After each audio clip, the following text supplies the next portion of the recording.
This is that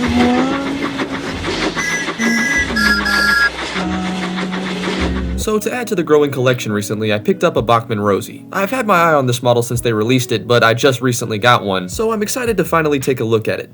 As most of you probably already know, Bachmann has two Rosie models, one in this classic series pink livery and one in a red livery, but I decided to go with the pink option, since this is the Rosie that I remember from when I was a kid. Plus, personally, I just think Rosie works better pink, but again, that's just my opinion.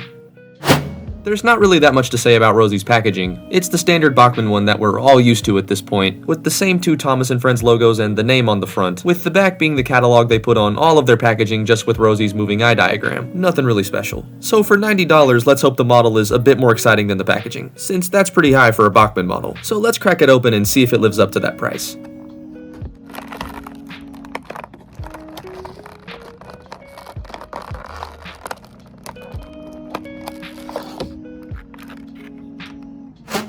Fresh out of box, I have to say Bachmann did a pretty damn good job on Rosie's model. I always liked Rosie for how much she stuck out when compared to the other engines, and Bachmann's model is no exception. Just like in the model series, she has pink lips, pink cheeks, and very large freckles, with a face that looks overall pretty spot on. Her paintwork is very much the same, from the wheels to the red lining. All of it appears to have been done very carefully and accurately. Unfortunately, my model did come with a couple of blemishes to that paintwork, however, but it should be an easy fix once I weather her.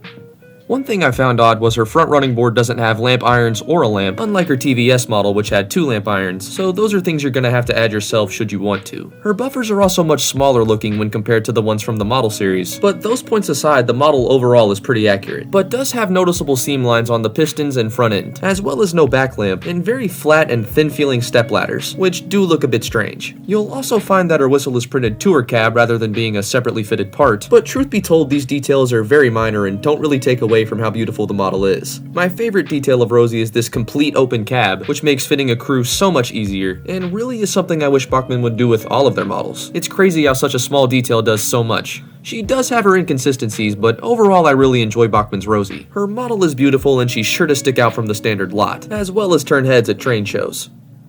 Like I said before, I paid about $90 for Rosie, and honestly after taking a look at the model, I'd say that's pretty fair, but I would not pay $1 over that. It's a wonderful model, but to get it spot on, it's gonna take some work. And with that in mind, I'd say $90 is alright. I just wish for that price it didn't come with any blemishes, but when you're a modeler, that's the name of the game. So for now, enjoy a montage of me trying to fix that and weather Rosie.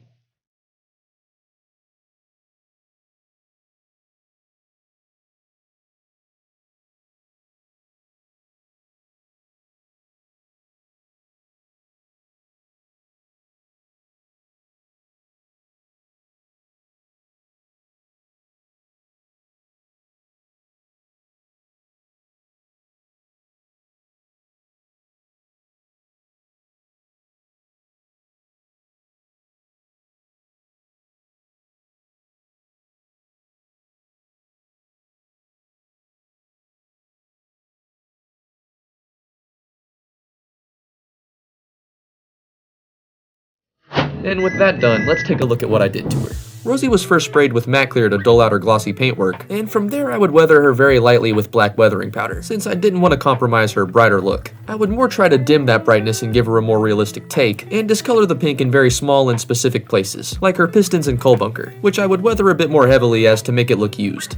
I would also discolor the white and running board in some places, and with a second coat of matte clear, Rosie was done. A slightly dirtier and more useful looking engine. And speaking of really useful, let's see her in action.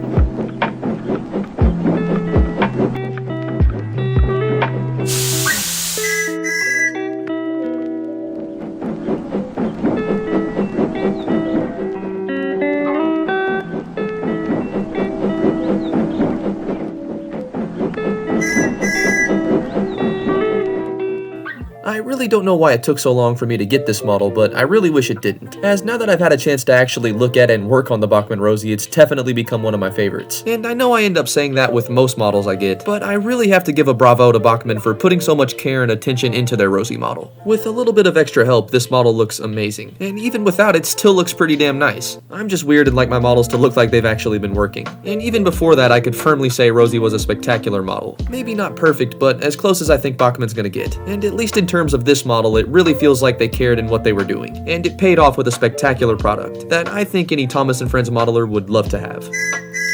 If you guys enjoyed the video, be sure to like and subscribe since there's always more train stuff on the way. And as always, thank you guys again for watching, and I'll see you in the next one.